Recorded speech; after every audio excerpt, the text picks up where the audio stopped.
All right, I'm back out in the shop again, working on the DRZ. It's been several days since I filmed the last video, but I've moved on to changing the wheel bearings. I didn't film anything, but I changed the rear wheel bearings. They're right here, and they needed it. They were pretty bad. And I just changed the fronts.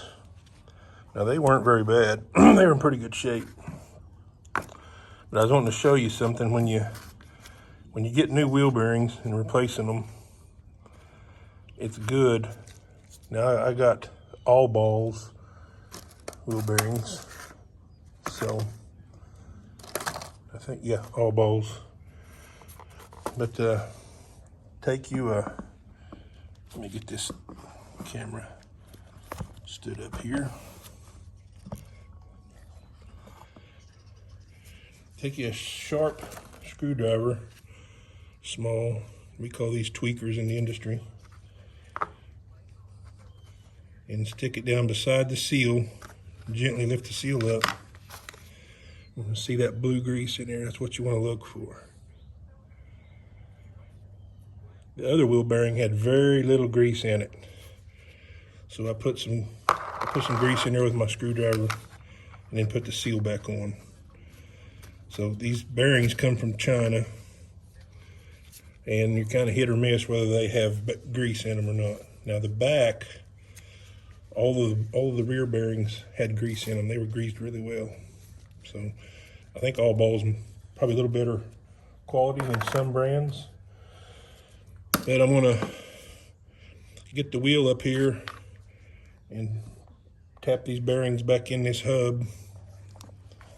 And I don't know if I could film that or not, but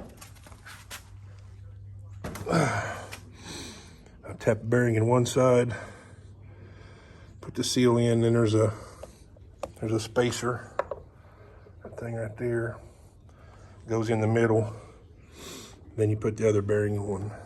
So I'll try to film it. We'll see how it goes. I'll try to set the camera up where we can film. So, hang on. All right.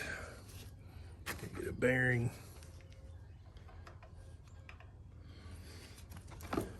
Get my bearing driver. In this case, it's a 27mm socket. It just happens that it goes on the outside of that race. Perfect. So these bearings will try to get off. You just kind of got to work with them, get them started straight. Once they get in there a little further, they'll go straight on their own.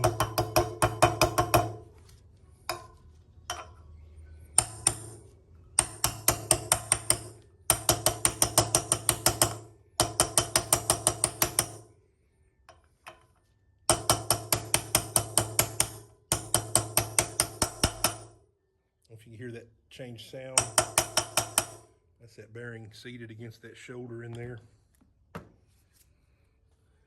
Now this has a seal on the outside, the speedometer drive. So I'll have to put the seal on the speedometer drive. So now let's flip it over. And I like to grease this stuff up when I put it in. It's probably not necessary,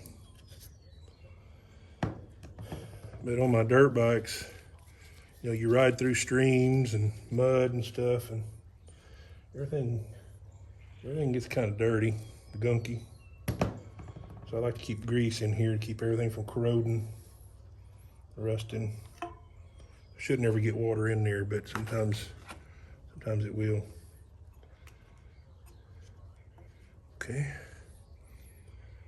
Let me get this grease off my fingers. Get my bearing driver. When I'm driving the bearing, I like to tap around the bearing in case it gets lodged in there.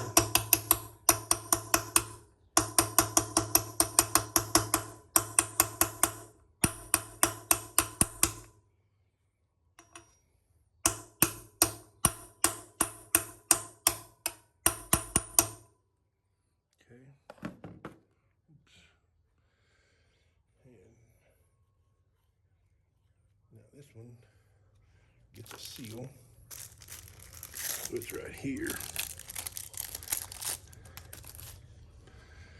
I'll put a little grease on the seal. Pack a little grease on the inside of this bearing.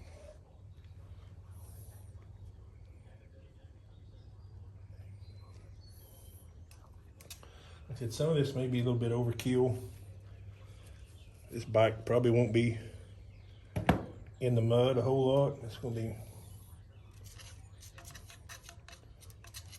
mostly a on-road bike. It probably won't see the single track. Very, very little of it anyway.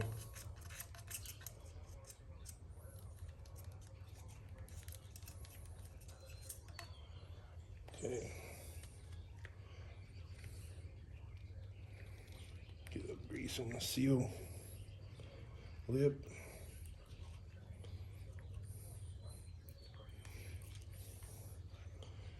Push that in.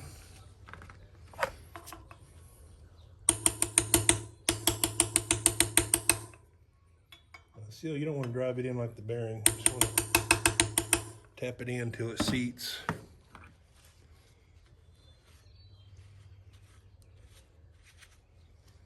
Okay. Now, let me go over and see what it's like to change the seal on that. I've never done one of those before, so.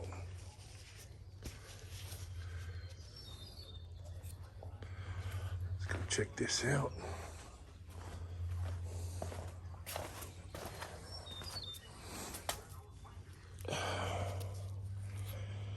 It don't look like it'll be too bad. I think I can pop that out with a screwdriver.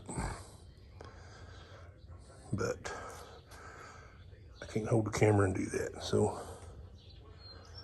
let me pop this thing out and put the new one in, and I'll get back with you. Okay, I took this is the drive gear. It spins with the hub, turns this geared surface, and there's a little worm gear that drives the cable for the speedometer.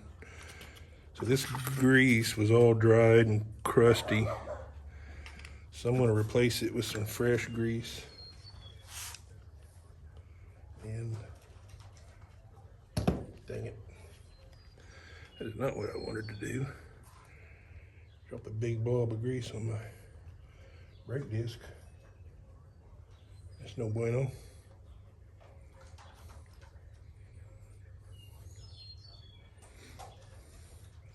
I'm gonna kind of pack that cavity over there full of grease too. I'll try to show you once I get it done, get all this grease off my hands. I really don't want to handle the camera with all this grease, so I'll be right back. All right, I got the axle. I just cleaned it off. Sprayed it with a little carb cleaner, wiped it down. I'm gonna put a light coat of grease on the axle shaft. You can see how it's discolored. Water or moisture has gotten in there over the years. So I like to put a light coat of grease on these. You don't want to put a bunch, because when it slides through the bearing, it'll strip a bunch of it off. So just a light coat to kind of keep that from, if it gets water in there, it won't get to the metal and corrode it all up. So we got that. I got to get the grease off the brake before I forget. I got to put new brake pads on this bike also. The fronts are pretty thin. It's probably never had brakes, honestly. Bike's 24 years old, but I've known everybody that's owned it. I don't think anybody's ever put brakes on it.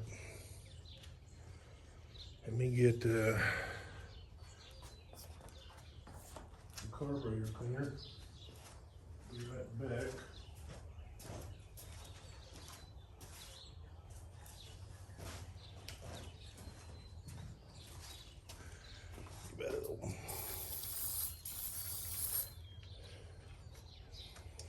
That towel's not very clean.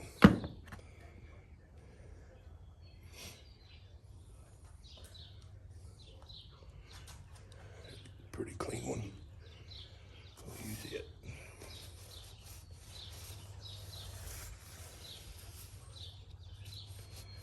Okay. All right. I'm going to put the new pads in and get these gloves off. I'll take you over here. Big secret to changing brake pads. But... all right, it looks like we take this screw here, which is a pin, should go all the way through the brake pad. Nope, it's just a cap. Right. We got a Allen head in there. And we take that out. That pin goes through the brakes. It goes through these holes here. And the front just sits in the caliper. So let me find the Allen wrench fits that. Get that out. Okay, I should have had the camera rolling. Pulled the pin out, and the old pads just fell out. So they go. They sit inside the caliper there. They sit in here. So let's get the new ones opened up. Excuse me, Captain.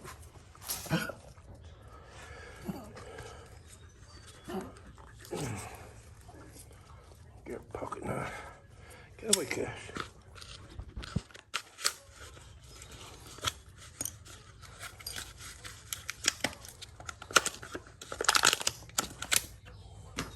I got all kinds of help today. Both the dogs are out here. Okay. Let's see if I can set you up. I don't know how much you'll be able to see. I imagine my hands will block most of it.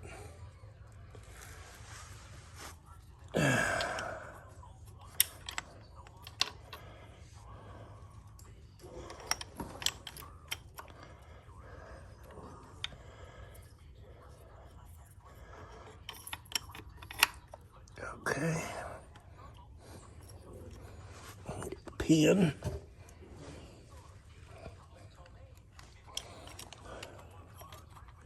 Oops.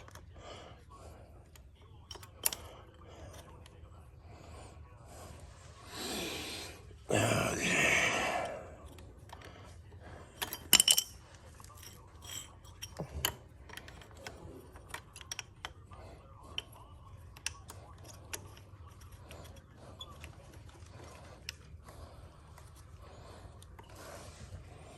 Okay.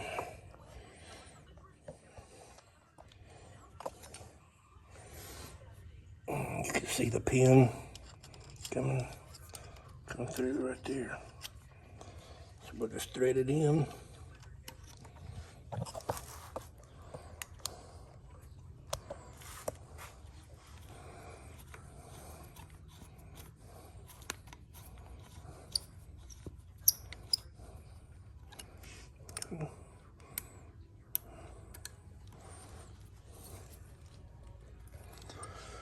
Snug that up, then we'll put our little plug that was in there back in. I did my screwdriver. I see it sitting over in the floor. All right. And then when you go to put your wheel in, you'll need to stick a screwdriver or something in there and kind of pry these apart to make room for your brake rotor. I've already pried that open before I changed them. I think that's wide enough where I can get the brake rotor in there. So, okay, that works way better. I just took the cable out. Got to the end.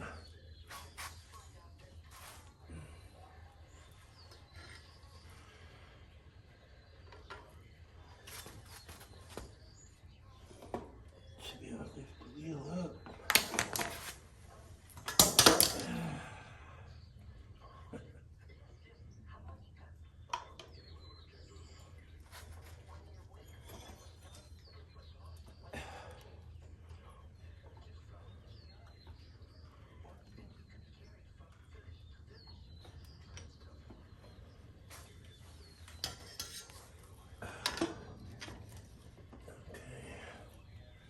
Okay, we got everything